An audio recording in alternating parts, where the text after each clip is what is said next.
parë sepse avokati mjekët dhe avokatët duhen të paguan. Jo vetëm ata.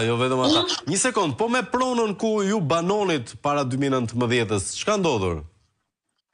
Atëre, pronën nuk e dhash, sepse ne na thanë që duhet ta falnim, por me informacionet që unë kam pasur, kisha një frikë që unë ta falja atë pronë.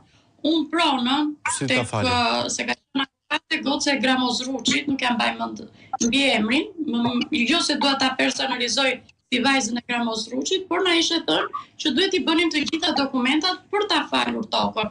Nga gjithmonë kemi qenë të fiksuar sepse jetojmë në këtë vend që nuk i dihet gdhiesh mirë dhe ngrysesh me një çështje që ti nuk e di.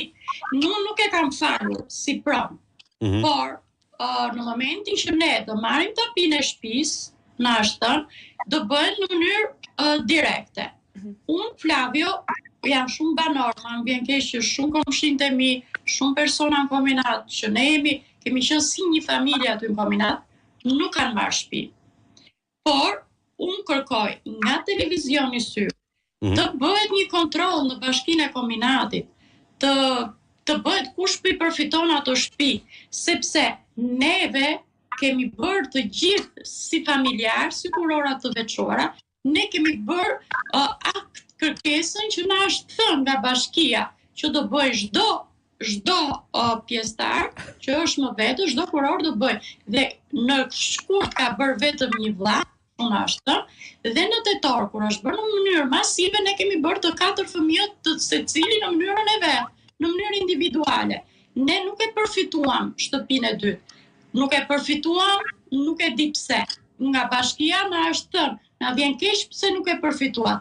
Janë shumë banorë që kanë përfituar, janë shumë banorë që kanë humbur, dhe janë shumë banorë që ende nuk kanë marrë një shtëpi të parë.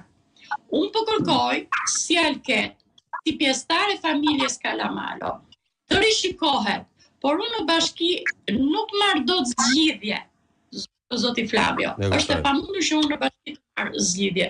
Zgjidhja ime jeni ju.